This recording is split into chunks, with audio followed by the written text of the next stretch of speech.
Welcome to Horsefly Chronicles Radio with Julia and Philip Siracusa. Sponsored by Carnation. Airing live on United Public Radio Network on 105.3 and 107.7 FM in New Orleans. This show's opening has been produced, edited, narrated by Gwen Luckett at gluckett.com.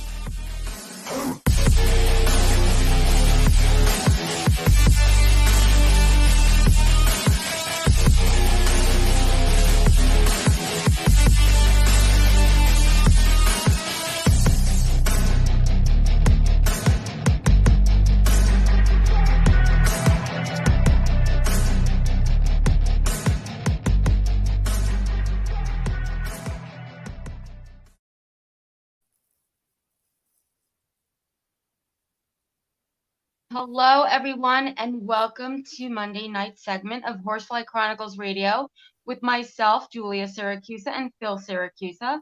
We're broadcasting live from the United Paranormal Radio Network on 105.3 FM and 107.7 FM from New Orleans. We're also live on Roku, so you can watch us live from your TV. We're fully sponsored by Carnation, so we want to thank them for their sponsorship. We love them. You'll have to do a few things in order to participate in chat. Go to the YouTube channel, UFO Paranormal Radio. You can also go to all of the Facebook stations, UFO Paranormal Radio Network, UFO Undercover with Joe Montaldo, News on the Flip Side, Twitch, SoundCloud, Podbeam, and of course our group, Horsefly Chronicles Radio. And if you have any questions for our guests, please ask. So tonight, guys, we have another amazing guest. So please welcome to the show Miss Melinda Williams. She is a certified psychic medium, a psychic artist, and a psychic detective. From a very young age, she has experienced strange interactions with greater powers. She's finally came to terms that she had gifts and that she couldn't ignore them. She's known as the Enchanted Medium because she has been a rescue medium all of her life. She's a psychic detective who assists with missing and murdered cases for families and law enforcement. So please let's welcome her to the show. Welcome. Thank you guys. I really appreciate it. It's an honor to be here. Thank you. Thank you so much for coming on.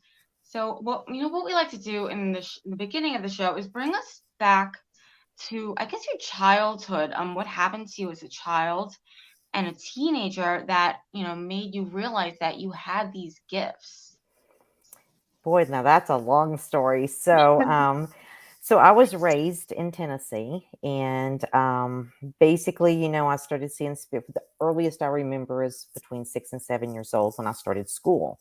And how that went about was that there was a student that was in a car accident. They died in the accident, and we went to school, on that Monday morning, and there was, the teacher was explaining to us what had happened, and I'm like, no, she's at her desk, because I was seeing her spirit. And so, there was a big ruckus at school because of that, and they sent me to the principal and all this stuff. And then, so that was one of the first times that I realized, but I didn't know what it was. At first, it scared me because nobody else could see, our friend. Then, I went through an episode where I got real sick, and I did pass, and then I came back. So, and that was at the age of 7. So yeah, but like I said, I was raised in Tennessee. Later on in life, and when I say later on, I'm talking about like in 2010, I found out that I was what's called a lost bird. And I had been taken from my real family out of Arizona. I'm Native American, but I was raised in Tennessee by people that I thought was my family. And I moved to Arizona, and then I found my family in 2010. So that brought on a whole new aspect of a lot of things. Oh, wow. So how did that happen? How did that happen? So basically, when I found my mom, it was sort of weird. My husband, my husband passed away, unfortunately, but he was from California, Arizona. That's where he lived most of his life. He came to Tennessee. We met. we moved out to Arizona. I started working for a newspaper, and I went out onto the reservation just to see if I can, do an article, get them to do some ads, that kind of thing. And the lady I had to speak to, there's like, well, you're going to have to speak to this lady, so you're going to have to wait. So I was waiting in her office. She finally came in, and I'm just standing there and talking with her. And she goes, stop. And I'm just like, okay. And she goes, you're my daughter. And I'm like, okay, now this is really, really weird. And so she took me and we went done blood work, and it came back that she was 99.9% my mom. And so I was like, oh my God, because she was telling me my birthday. She told me where I had a birthmark. I mean, and I was just like, oh my gosh, I didn't know what to think, But when I was younger in school, my teachers would tell me, you don't look like this family. You don't act like this family. And I'm like, well, that's the only family I know. So, but it was really, really weird. What was the funny part of it all, I guess, is when all of that happened, then my mom said, okay, I'm going to take you. You're going to have to meet all the family. And she goes, you got a twin brother. And I was just like, oh my God. So we went to her house and we walked in, and I'm like, who is that? And I pointed over, and she goes, that is your twin brother. I said, oh, well, let me tell you something about him. And she goes, what did he do? And I'm like, last weekend I was at the rodeo doing the pictures for the newspaper, and he kept bugging me, asking me to go out. And I said, I kept telling him I was married. No. And it was my twin brother.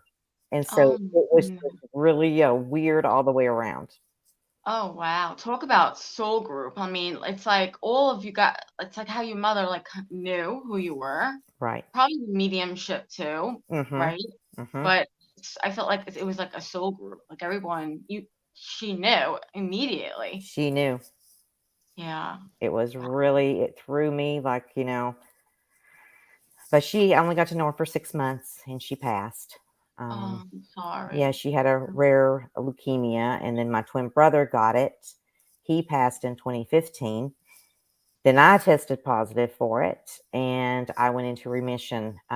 He had left some of his, for lack of a word, I will say some of his blood, bone marrow, and they used that, and they got me into remission. They used it for you. Mm-hmm. Yeah, you block. Okay. Wow. Yes. Yeah. That right there is an absolute incredible story. It's like a story that probably could make a movie. It's a lot of crazy. people say that to me, and I'm like, well, I don't know if I would really want to do that, because I'm still really lost without them. And so even though it's been 2015 since he passed, my mom passed in 2010. Like I said, 6 months after I found her. So it's sometimes it's really hard. Phil, what do you think about that story? I think it's amazing. That's an incredible story. That's a first. That's definitely amazing. It was unbelievable. It's crazy. Now, I want to know, how did you venture into assisting with missing and murder cases? How did you get involved in that? Because that's such a big part of your life. Yes, that's my go-to. That's I live and breathe it. So basically, I got into it because I had a friend, and her daughter went missing. So she came to me, and I was living in a different state, and she came to me and she goes, will you please help? So I started helping on the case, and, I would pick up certain things, and then it got more and more stronger. And we eventually found her remains. Unfortunately, it was her remains. And she was only 5. So once I went into that aspect and I started helping, and I seen that some of the stuff, I never say I solved them, because I don't. Law enforcement does that. I just try to give them different avenues, different ways to look at different things, and say, well, have you looked at this? And this is what I'm seeing. And so I just give them what I call little nuggets of information that hopefully will lead them to solving the case. And so, but that's how I got started. And then there was another incident where a little girl drowned, and they couldn't find her body. And she was 8. And I kept saying, she is in this area. Law enforcement had been out there for over a week and they couldn't find her. And I'm like, I'm telling you guys. And I took my map, and this is one of the things I do. I have, once I know the last known location, then I print that off and I start dousing the map, and then I start honing in on it. And I'm like, she is right here. I'm telling. They're like, no, we done dive there. I'm like, I'm telling you, she's there. I said, she's underneath something. I said, you just need to relook at that area. And I said, when you bring her out, she's going to look like she fell in. And they're like, no, it's been, it's going on 2 weeks now. And there's no, and I'm like, I'm telling you. So they finally, I got them to listen to me, and they went and they took some divers down there, and they was down there within an hour, they found her. Wow. And when they brought her out, they were like, it looks like she just fell in. And I said, that's what I told you. And that's what she was going to look like. So when and once I'd done those two, then I started that was my goal. That was my thing. I had to help. Yeah. Did you ever come across any, law enforcement, detectives, anyone that it was really hard for them, for you to get them to hear you? That's most of the time. Yeah. What do you do in that situation? Like, how do you make them hear you? Well, I started out because I worked in law enforcement. I was a 911 dispatcher. Okay. So that's how I first entered into where I worked. And there was a detective I trusted, and I talked to him about it. And he goes, okay. He says, I'm going to give you some cold cases. Let's see what you get. And he says, and it'll be between us until we see what we get. So I started working the cold cases, and then I started giving him and then he started solving some cases. So then I enveloped there, and then there are some here and there that will work with me, but most of the time they're skeptical. A lot of them will listen to you. Will they say they worked with you? Most of the time, no. But if like I teach psychic detective classes, and so once the students that come in under me, then we go through the process. I teach them everything I know, and then the ones that I feel are potentially that they can do this type of work, because it's not for everybody. Right. And then I take them and I put them under my wing, and then I try to get them into different sheriff's departments or police departments I know that is accepting. But I tell them, once you get done with my classes and you start on your own, walk in and ask to speak to a detective, and for cold cases, something that's 10, 20 years old. It's not going to hurt for you to look at that. And most of the time they will let you if it's not going anywhere and it's pretty old. And then if you start showing them that you can lead them to getting, giving them those pieces that will help connect the dots to help them to solve it, then that's how you get your foot in the door. Okay, got it. Now, when you're teaching these classes, do you ever have like an idea of a person that may not be able to pull this off? Yes, I usually know that within the second class that we have. Yeah. Okay. But, I still give them the benefit of the doubt. I'll try to work with them extra to try to see if I can get them, to where they can do this. Because if you really have the heart to do it, and say you start out and you're not doing very well, if you really put your heart and soul into it, you can develop it and you can do it. Yeah. I find it very interesting because, like I said before, I've also worked on a missing child's case. Just one. Do you think me and Phil have that potential to? I'm looking at your auras, so give me just a second. I love having mediums on the show. Because your aura tells me a lot. Mm-hmm. And I do feel that, you both of you, he's more of a detective. That's what I'm getting from him. You're more of the yeah. So I feel you both could do it. It would take to go through the class, because I teach you from vehicles to weapons to being on the scene, just to know how to douse maps. There's a whole, and I do remote viewing, and I teach that and also. But then, as I was teaching it this last time, there was a huge download. Instead of calling it remote viewing, I call it psychic remote viewing.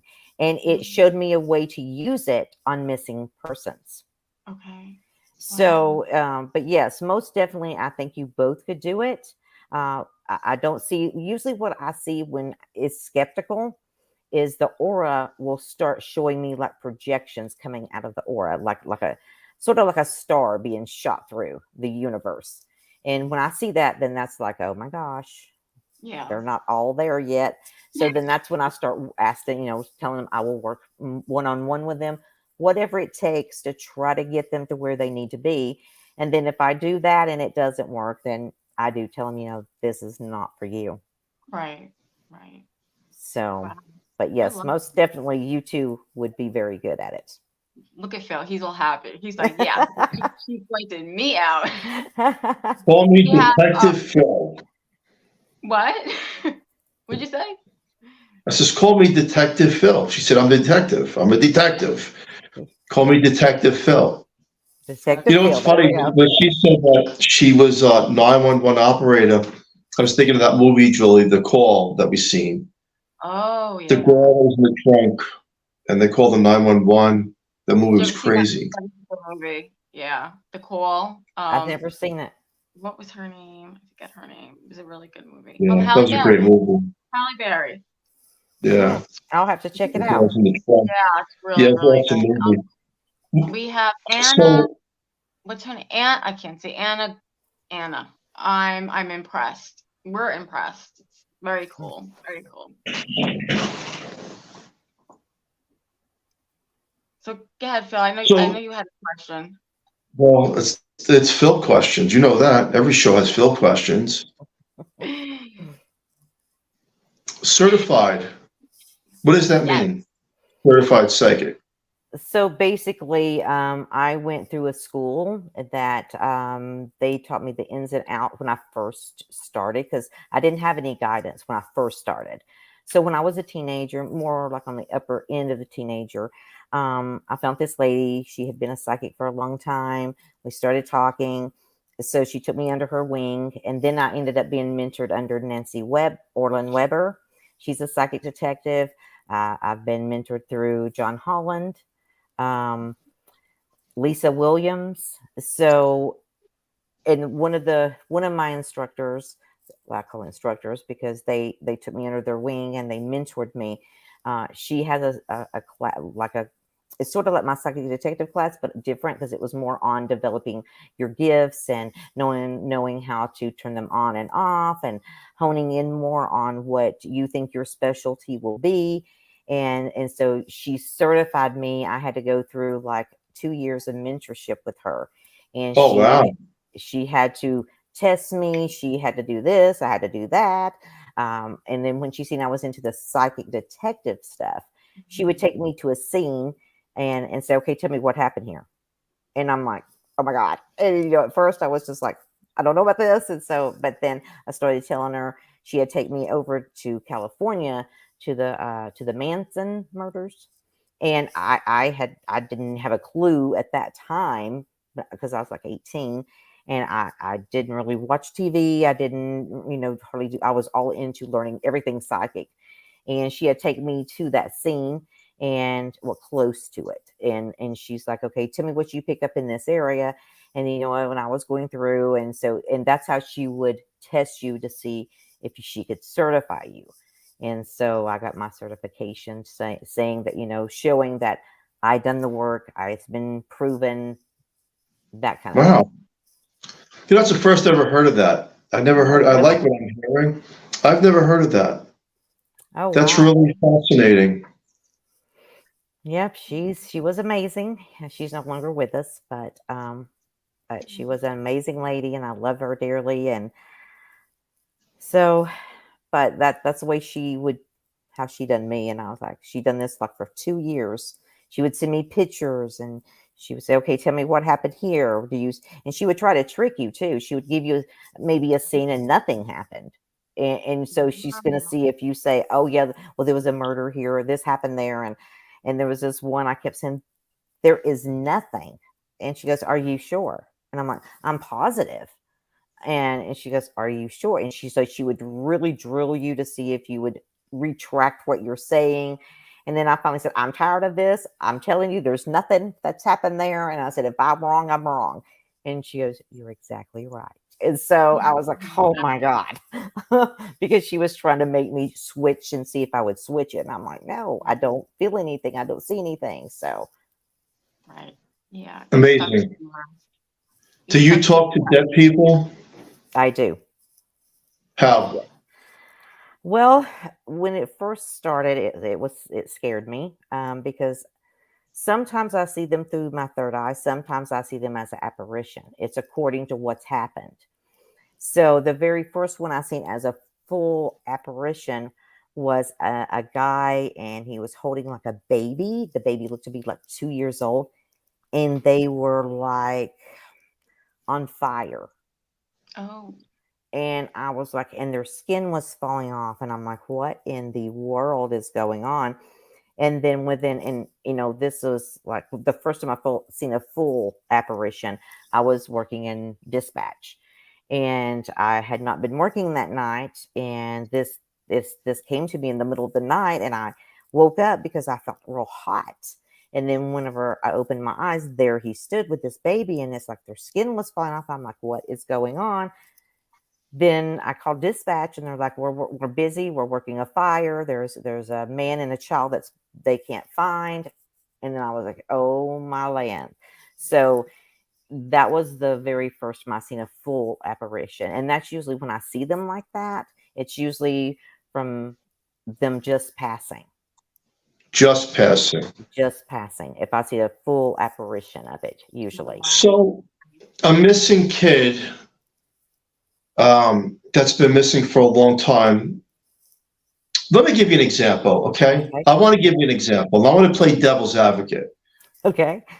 Why hasn't there's a million psychics and mediums around the world and remote viewers? How come no one has ever found Holly Ann Hughes?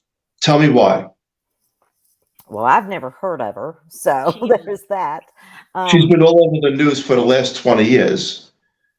I don't. She went missing. That's the girl that went missing in Aruba.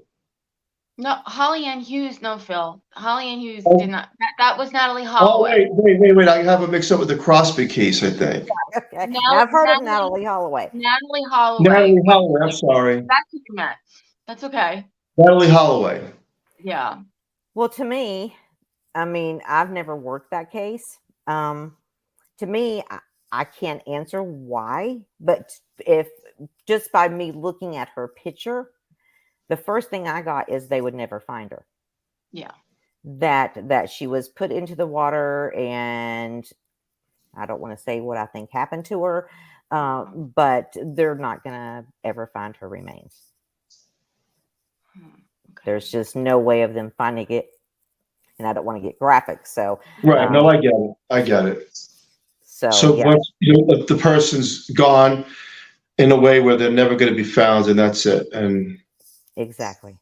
Okay, I get that. I can respect that answer.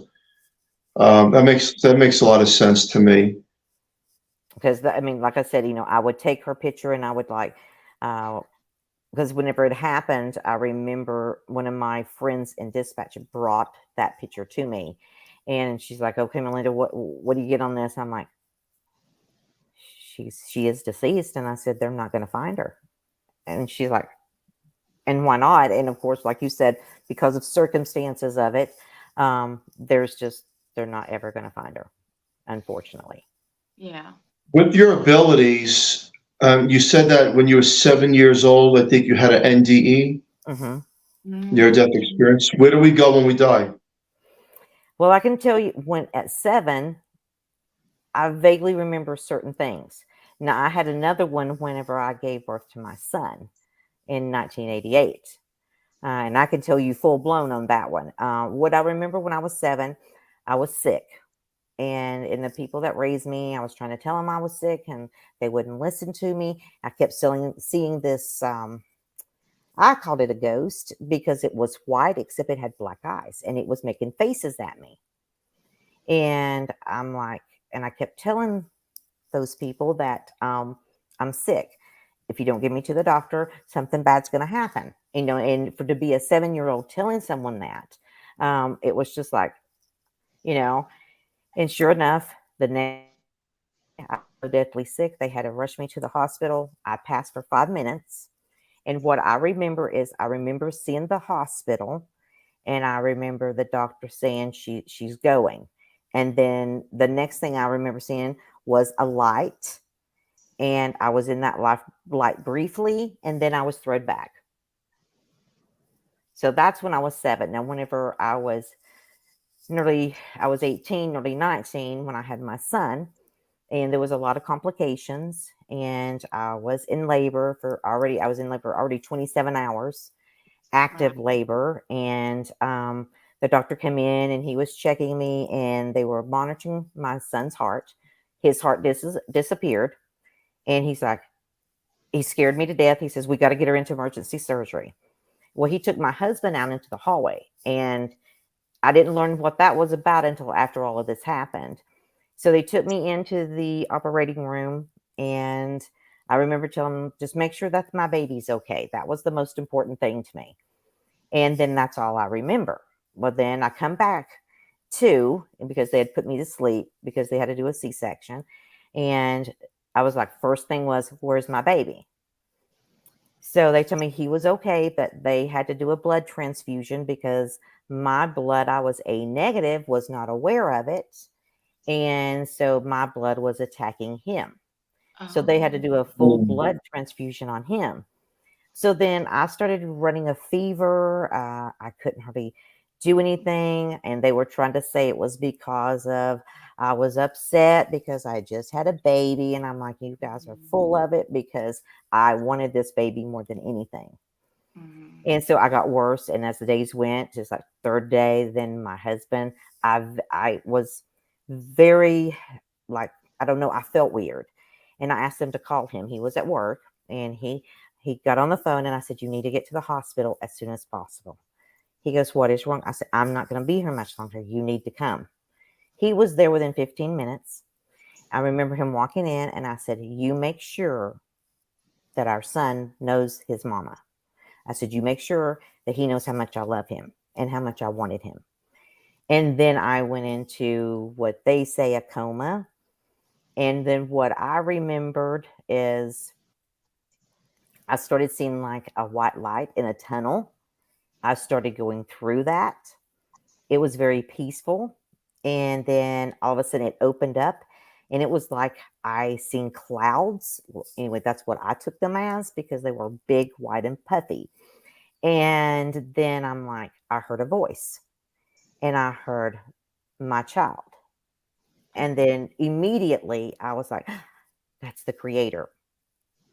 So, and that's what I've always called him, is the creator.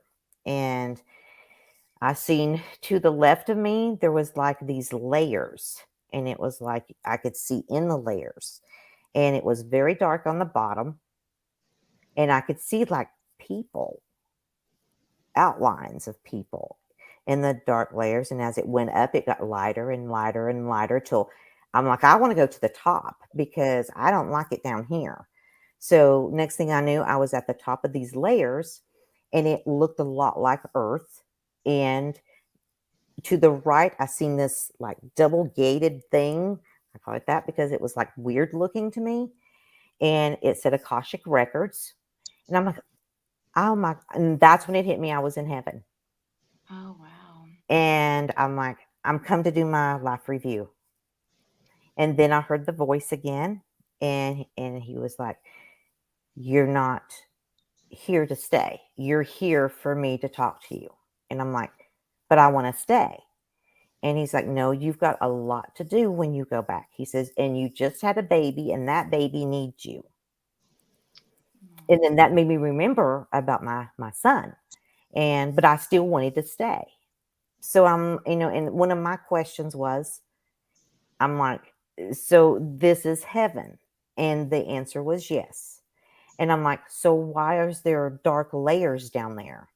And he's like, that's where the bad people go. The ones that commit murder, that harm children. He says all of the dark stuff, they go to that bottom layer. and they can work their way back up over a long period of time. And I'm like, so there's not a hell. And see, I always said there was not a hell, that hell was here on earth. That's the way I always looked at it, because there's so many suffering, and, and the children go missing and all this horrible stuff happens. And I'm like, this is where hell is. And, a lot of people was like, thought I was crazy, but I'm like, I just truly believe that. And then when I seen that, and I'm like, I am right. And then I got to look inside of the Akashic records briefly. And I started looking at my life review, and then that's when it halted. And all of a sudden, the voice said to me, you've got to go back now. And it was like I was pushed backwards. And the next thing I remembered was I was back in my body, and my husband was standing there, and he was like hollering at me. He called me Linda, and he's like, Linda, Linda. And I had been like that for 2 days. Oh my goodness. But to me, it was just a matter of minutes. Mm-hmm. And he's like, they gave you up. They told me that you wasn't going to live. They told me I was going to have to pull the plug. And he says, and I we were both young. And he's like, and here was Eric. And he's like, I was just, but from what I understood, when I had called him there, then the next thing was I quit breathing. After I told him to make sure the baby knew me and that I loved him and that I wanted him. Wow. So that's the one that I remember the most. It's amazing. There's so many NDE stories, and there's so many different types of religions and beliefs. Some people do not believe in an invisible man called God. Mm-hmm. I don't disrespect anybody's religion or beliefs. I had my own NDE, so I can relate to what you're saying. But if the Creator made people with so many imperfections, and everything that is alive has an imperfection on earth, and that's the fact. People with mental disease that go out and commit murders. So are those people, when they cross over, sent to the darker realms, when they had no way of doing the right thing from day one because they were born like that? Or is it according to the karmic view of the soul and how the energy progresses through the lifetime that they live? To me, I think it's a combination of those two things, because, what I was seeing is some of them that were there on the lower level, it was like they were really trying really hard to learn what they didn't learn here. And because of free will, we make our own decisions, we make our own choices. And that is one of the things that I was seeing in the lower levels. Like, say someone done it, but they were here on earth, they were mentally, their capacity was not where it should have been, and then they committed something that was horrible. They're not on that lowest level. They're on a level of where they're helped. Okay. That's what I saw. That makes sense. Makes sense, yeah. Because everything is imperfect. Everything. Exactly. Every human is imperfect. Mm-hmm. And everybody, and I don't care who you are on this earth, you have imperfections and you've done wrong things, no matter who you are, what faith, what religion, and what belief. And in my experience, the NDE is fascinating.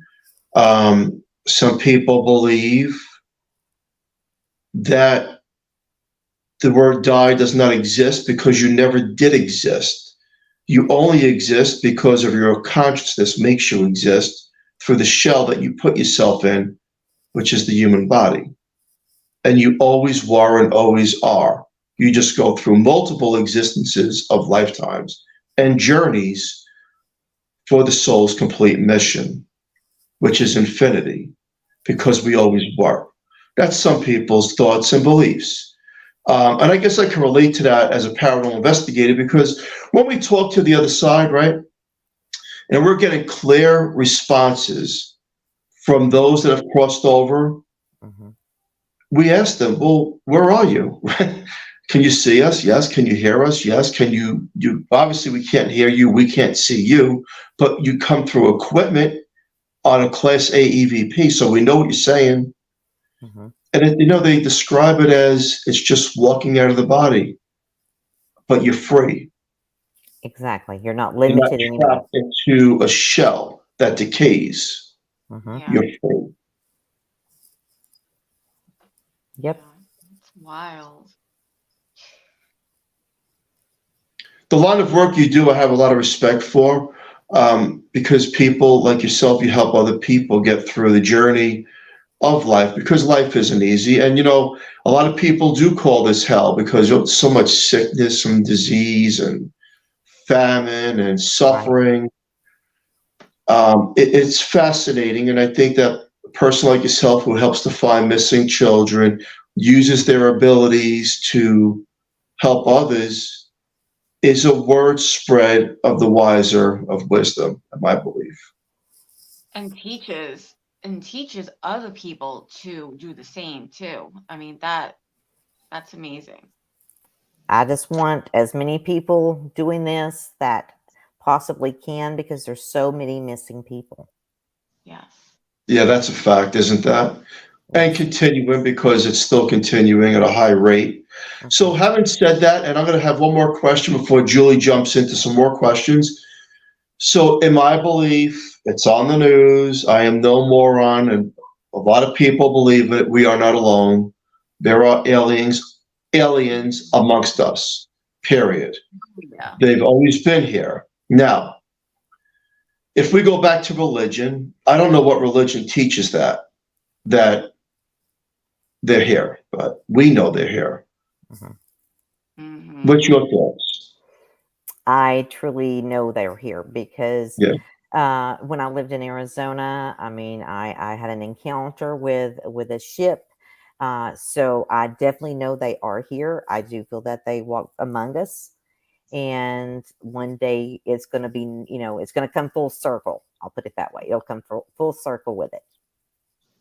I agree. Hmm. Yeah. And there was that a video on TikTok today. I don't know if you saw it. It was a woman on a plane, and she was going crazy on the plane, insisting that the man in the back of the plane was not real. And of course, people thought she was crazy. If when I first looked at her, I thought maybe she was a little not okay. But Right. then you started to think, huh, is she telling the truth? Like, is this person that she's saying really real, or is it something else? And if you look it up on TikTok, Hmm. it's all over. It went viral. She's going out of her mind on this plane, scared, screaming that I want to get off. This is not a real person. Um, I don't know if you saw it or not. Mm-mm. I probably didn't, but what do you make out of that? Would you think like this person just has issues? Because she looked like a normal. I mean, she really did look like a very normal, educated woman. I've To seen it me. on both aspects. I've Okay. seen it, where someone did have some mental issues. They were seeing things that wasn't there, etc. But then I have seen, because I have seen things like one day I was going down the road and I seen somebody walking down the side of the road, and I said to my son, I'm like, "What is he doing?" And my Mm-hmm. son like, "What is who doing?" Mm-hmm. And I'm like, "You didn't see him." I said, "He was dressed in a robe." And I said, "He had a crown on his head." And my son looked, "Mom, are you okay?" And I'm like, "Eric, I'm telling you." So we turn around, we go back. He's standing there. I said, "Do you see him?" No. And I'm like, "I don't understand it." So I believe it's, that there is beings here that some people can see and others cannot. Because my Yeah. son never did see him. But Okay. I stood there and spoke with him. And he wasn't a spirit. He did not look like a spirit, a full apparition. He looked just like me and you, to me. That's what I've been hearing. That's what we've been hearing, Phil. Hmm. Like these people, they look like you and me. Hmm. Just normal people. Yep. It's crazy. It's crazy. Um, so I have a question. How did you get the name Enchanted Medium? because how that all come, oh my gosh. So I had a client and she wanted to do a private. And so I said, okay. So, I set it up and we were on so we could see each other. And so she wanted to do a connection to her husband that had passed. And she didn't tell me, she just said she wanted to see who would come through. And so I'm sitting there and I'm talking and I'm telling you, okay, there's a male here. And I start describing what he looks like. And I said, and he has this little, and I'm like, show me that again. And then I said, it's like a bell, a little bell that I said, he was just constantly shaking it. She starts crying and she goes, she said, at the end of his life, he was very sick. And she said, I gave him this little bell that he would ring if he needed me. And she says, and he started doing it a lot. And she said, so he started telling me, he was going to quit using the bell. And I'm like, well, he's still ringing it. And and she goes, oh my God. And so when we got at the end of the call, she goes, you have enchanted me. She says, I did not believe in this. She says, but the stuff you told me, there is just no way you would have known, because there was this place on his little toe. And I said, and it's sort of like, it looks like the toenail is grown out the side of his toe. And I said, it was really hurting him there at the end of his life. And I said, but the funny thing of it is, I said, it looks like it was a spiraling, but it had, I said, and I said, according to him, you took and you painted that with toenail polish and told him it was like a Christmas ornament. And she's like, there's no way you would have known that. There's no way you would have known I'd done that with him. So she told me I was enchanted. I had enchanted her. So that's how that became. I love it. I love it. That's very, very cool. That's a crazy story too. And you're also a psychic artist. Mm-hmm. So how do you bring your art into the whole world of, being a psychic? So usually I use that to say law enforcement calls me and they are needing me to tell them, here's the case. Tell me if you get a suspect, a perpetrator, what they look like. So then I draw it. And so that's how sometimes I will do spirit art with families and say, this is what the person looks like. And so then I'll show them the picture. So it's just a combination of, but mostly it's with law enforcement that I learned to do that. But now it's gotten easier for me. I got this program now that law enforcement finally let me in on. And so I can take and do it real quick, because when you start sketching it, it takes forever. I mean, I've worked on a sketch for a week or longer trying to get it exactly right. Okay. So, but that's how that came about. Wow. Okay. I want to give a shout out to a few people in chat. Kyle, Anna, Richard, thank you for joining us. Thank you. Hi from Australia. Ooh, Australia. Very cool. Yeah. So has anything ever followed you home on any type of a case in investigations, locations, residential, anything? Yes. One occasion was when I had went to the hospital. A friend was in the hospital, so that's a totally different thing. But I had went on an investigation, and I was helping the team, and I was there as the medium, and I'm like, I'm not going into that room, and they're like, why not? And I'm like, there's just something very dark there. I don't want to go there, and they were like, well, we're going to go in. I'm like, well, I'm not. I'm going to stay out here. And I had, my rosary. I had everything because I knew it was something bad. So then it was like, I stayed my distance from it. But even though I did, I could hear it. I smelt it. And I'm like, oh my God, and then we all went home. And it didn't come to me first. It went to one of the investigators, the paranormal investigator. And he called me and he says, I think there's something going on. So then we got on a video and I was looking and I'm like, oh my gosh. And I call it blending. And that's when I can have someone turn to their side. And then I see whatever it happens to be, it starts going into the back of the person and it starts blending with them. And that's what I was seeing with him.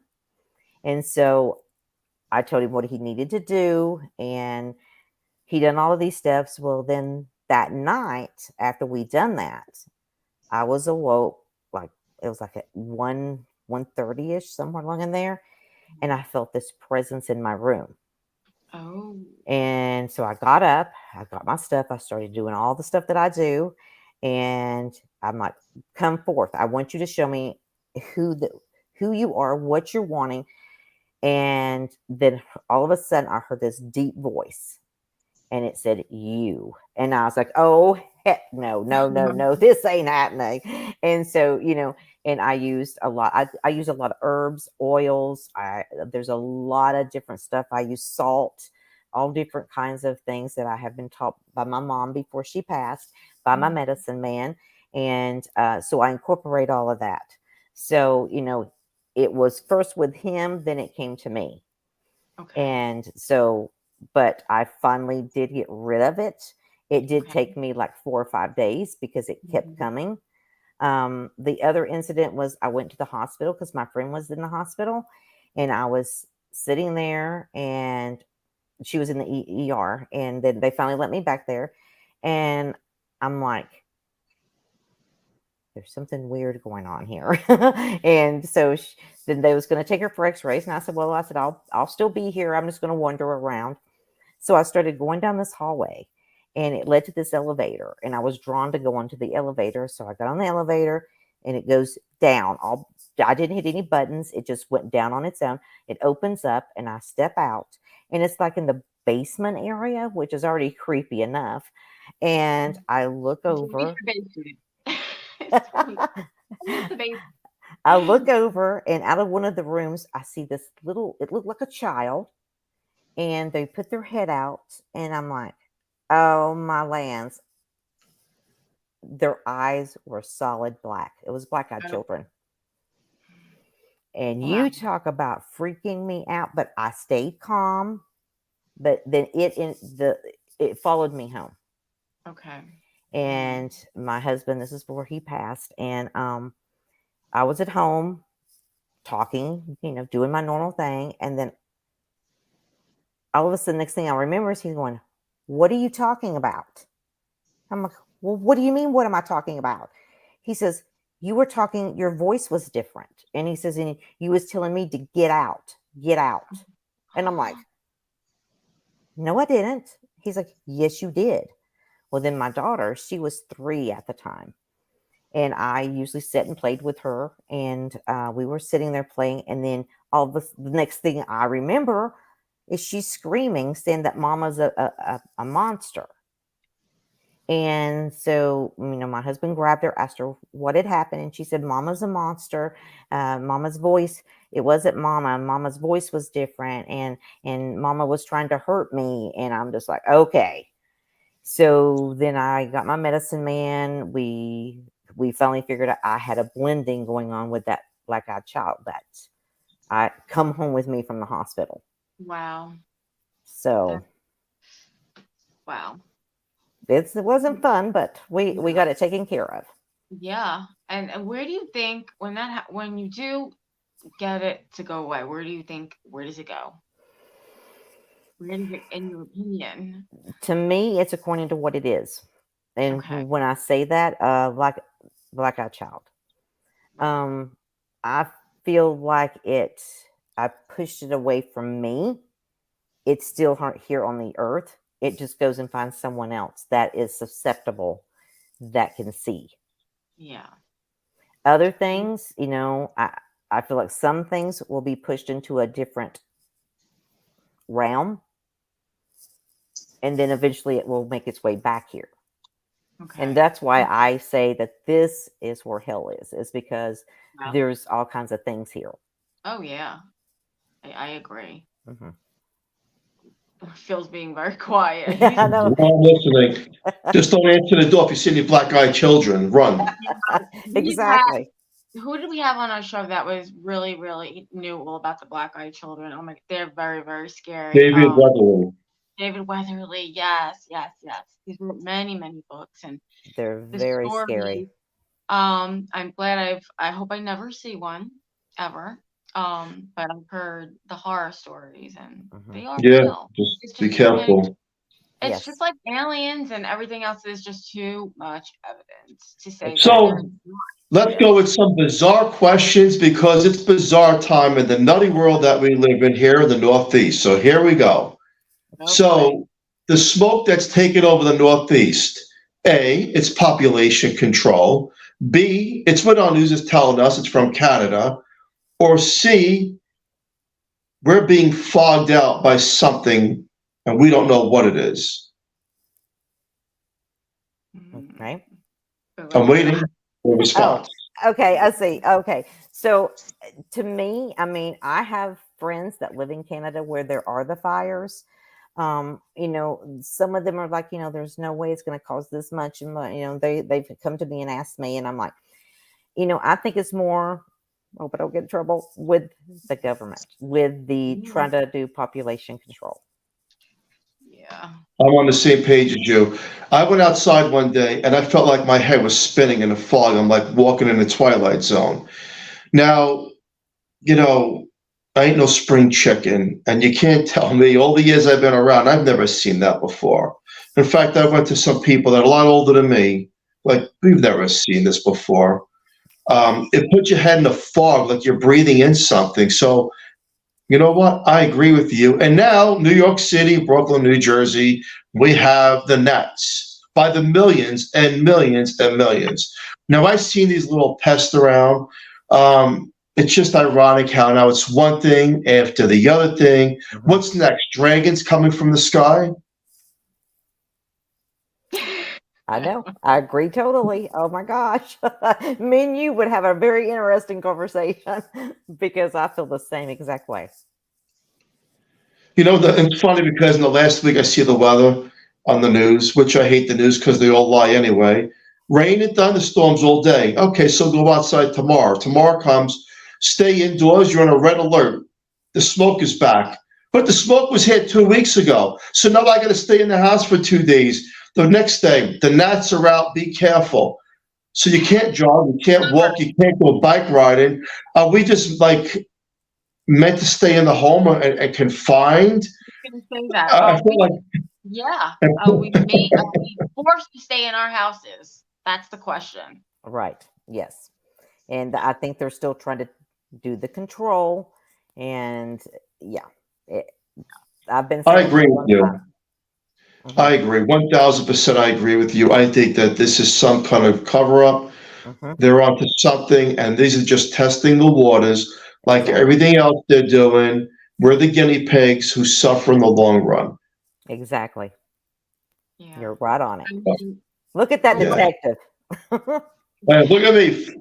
From now on, to all my listeners out there and my fellow Americans, I want to be known as Detective Phil. he's not gonna stop.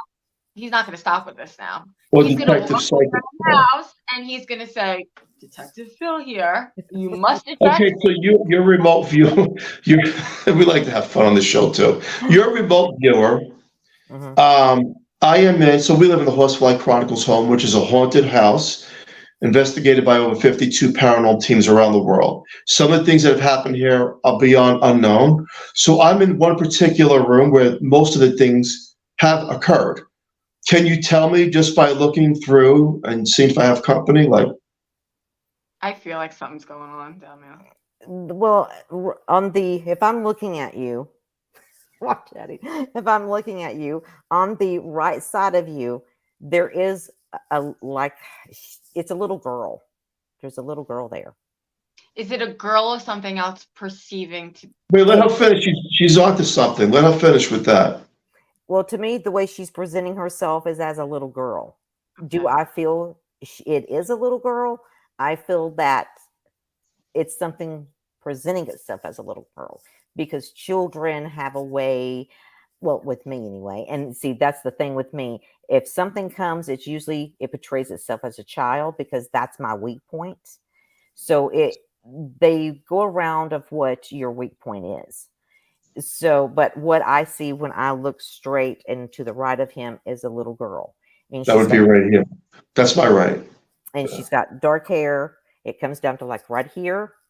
But she's like from I want to say the way she's dressed is like the 1800s. Do you listening to this? I think we need to extend the show, Julie. Did you hear what she just said? I heard Phil. I mean, we're gonna have to have her back. Did you see what she just said from the 1800s, dark hair little girl? Does Yeah. she know this case? I don't think she knows this case. Have you ever heard of have you ever heard of the case before? We have to ask you the question. I don't even know even where you're saying you're at. I've never heard of this place, so no. I must tell you straight online in front of everybody, that was amazing. Now something's walking. That was amazing that you just said that. Well, that's what I said. Amazing, because what you just picked up is what we deal with. Bang. There you go, ladies and gentlemen. This person, I call it the way it is, people know me, is 100%, no, 1000% real. Thank you. As a medium, as a psychic with those abilities, because there's absolutely no way she would have known that. No, I didn't know you two until you, Julia, you reached out to me, asked me to come on, and I was like, I've never heard of this. And I said, well, I'm just going to go. I was like, Julia seems very nice. And so, yeah, I'm going to do it. And I've been so busy because I've got my psychic files that I do on Friday nights with my students where we go on and we work a case. Mm-hmm. And then I work full time. I mean, I'm constantly on the go, busy. So yeah, I still don't really know where you're at or what this is, where you're, what is it called? Horseshoe? The Horsefly Chronicles. See, I don't even know the name of it. It's the Horsefly Chronicles, and we are in Easton, PA. That's where we're located. Okay. Yeah, I have never heard of it before, so. Well, Fascinating. I'm blown away right now. Time for a shot. You want some? You want some right here? A shot of water. I'll drink a shot of anything right now because that was amazing. You want some? No, stop that. I'm just sitting. Well, what do you mean stop it? She sees her. I feel what she's talking about to the right side of me. So obviously, I'm not going to be selfish. Maybe she wants a drink. Hey, where can this has been an awesome show, a lot of fun, a lot of truth. Where can people find you and what do you have going on? So basically I'm on Facebook under my name, Melinda Williams. I do have a website, but I'm honest with you, I would have to look it up to tell you what my website is. But I am, excuse me? Just like us. Yeah. I'm just like, just type in my name and type in Enchanted and you'll find my website. Yeah. I'm on YouTube. My YouTube is Psychic Files. And what I have going on is, like I said, I work full time. Me and my students, I have psychic detective classes on Monday nights. Well, Monday nights, I'm going to start a new psychic detective class starting on the 10th. And it's on Monday nights. Then I have my one that we've been doing on Wednesday nights. And then on Friday nights, my students that's in the one on Wednesday nights, they're already into the Psychic Detective 3. So then they are allowed to come on. We work on a case like this coming Friday night. We've got a case we're doing with this guy's been missing out of Georgia. And he's been missing since May. The family reached out to us, asked us to work on it. So myself and my team, as I call them, we all work on it. We go live. The family comes on and they tell us, okay, you got this right. Well, this makes sense. Well, that don't make sense. But, so we go through the whole thing. So I'm just as busy as can be. So wow, that's awesome. Great. That is great. Thank you so much again for coming on and taking the time to come on tonight. We had a great time. It was an honor. I thank the world of both of you. Thank you. Thank you so much. This has been great. Awesome. We will be in touch. And everyone have a safe 4th of July. And just be careful out there. And Julie, wrap it up. Special thank you to Carnation for fully sponsoring the show from day one. We love them. Thank you. Join us next week on the United Public Radio Network on 105.3 and 107.7 FM live from New Orleans. And don't forget, we are live on Roku. right now. So thank you, Awesome. everybody. And thank you, Melinda. And You're have very an amazing night. Awesome. You too. Thank you so much. Thank you, everybody. Thank you. Good night.